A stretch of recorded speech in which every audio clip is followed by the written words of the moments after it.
Press briefing by the Rivers State House of Assembly on the state of governance in Rivers State by me, Honorable Enemi George, Chairman House Committee on Information and Spokesperson for the 10th Assembly of Rivers State. Today, Friday, 14th March, 2025. Dear Rivers people, dear Nigerians, members of the press, ladies and gentlemen, it has become imperative for us, the 10th Assembly of Rivers State, to address the public regarding certain developments in the governance of our dearly beloved state. Recall that after the Supreme Court's judgment on the budget of our state, it became absolutely necessary for the Governor of Rivers State, His Excellency, Sasina Laye Fubara, to present the appropriation bill to the legislature for consideration and passage.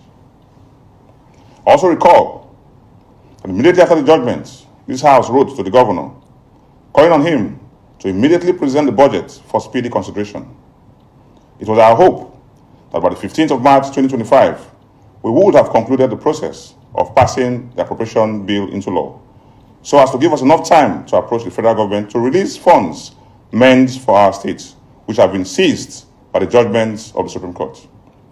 This we did in the interest of our dear state and in pursuit of peace, recognizing that no government can function optimally without a harmonious coexistence between the executive and the legislature. This letter was rejected, and the staff of the House of Assembly who attempted to deliver the mails were brutalized at the gates of the government house and sent back.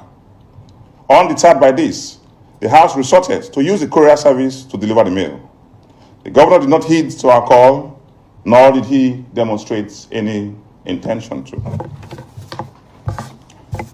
Ladies and gentlemen, recall again that the judgment of the Supreme Court invalidated the appointment of most of the commissioners in the states. To bridge this gap and to avoid a vacuum, the House immediately wrote to the governor to submit the list of commissioners for immediate screening. Our letter was again rejected at the government house, and we once again resorted to deliver the mail through a courier service. Rather than heed our call, the governor instructed them to go to court against us, which they have now done. The governor went further to instruct all ministries, agencies, and departments of government not to receive any correspondence from the Rivers State House of Assembly, nor communicate with us in any manner. Last week, we were told that on his way to Ogoni for a program, the governor made a stopover at the gate of the House of Assembly quarters to grant an interview to the press. In that interview, he claimed that he had sent a letter to the House of Assembly indicating his intention to visit and present the appropriation bill. A claim we found rather astonishing, as no such letter was received by the House of Assembly. His aides later alleged that they forwarded a letter through WhatsApp to some members of the House, which was also awkward, unprofessional, and embarrassing. As I speak, the social media space is awash with stories about a purported letter from the governor to the House of Assembly expressing his intention to visit the House to present the appropriation bill for the year 2025. Nothing can be further from the truth. We wish to state categorically that there is no such letter before the House of Assembly, nor any of its staff. We challenge the governor and his aides to produce an acknowledgement copy of such a letter, or any evidence that such a letter was sent or received by the House of Assembly. It is absolutely untrue and unfortunate. The general public must, as a matter of importance, ignore such a claim.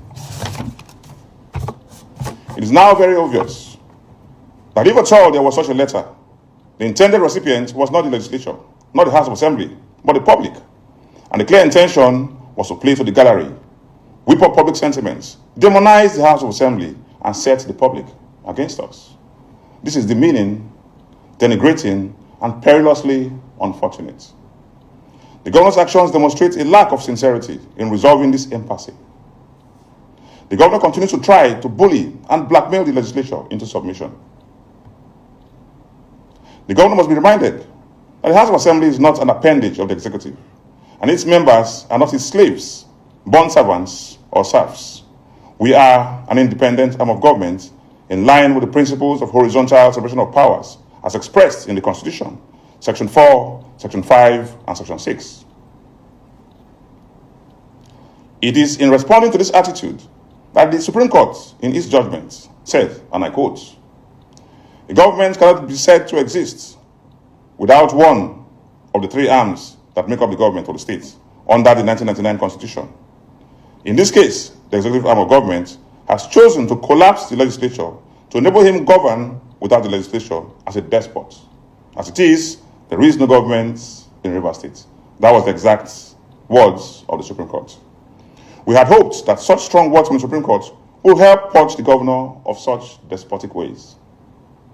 Dear Rivers people, dear Nigerians, gentlemen of the press, our state must move forward. As an assembly, we are severely solicitous of progress for our state. All of us cannot be held to ransom by one man's ego. All of us must join hands to plead with the governor to do the right thing in the right and lawful way so our states can make progress. This assembly has borne the brunt of this crisis. We have endured immense hardship. We have been battered almost beyond our carrying capacity. We have been punished unduly and unfairly for trying to perform our constitutional duties. Our governor must not extend this punishment to Rivers people. No. Please no. We must not allow it. We have seen hell. Our hallowed chamber was burnt down by the governor. The House of Assembly complex was brought down by the governor, totally demolished alongside our personal effects and belongings.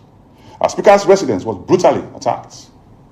Our residential quarters was mindlessly invaded. Our allowances have been seized for about a year and 6 months now. We still continue to suffer.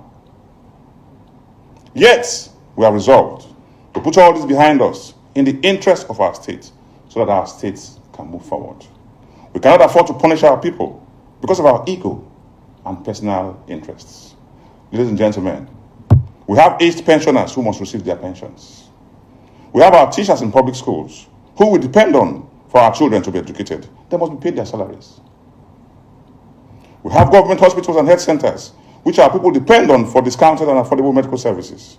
We have public schools which depend on public funds for their daily running. The governor is toying with the lives and livelihoods of Rivers people. Let us please all call on him to do the right thing in the interest of our states and its people, to put his personal interest behind and put the interests of the entirety of Rivers people at the fore.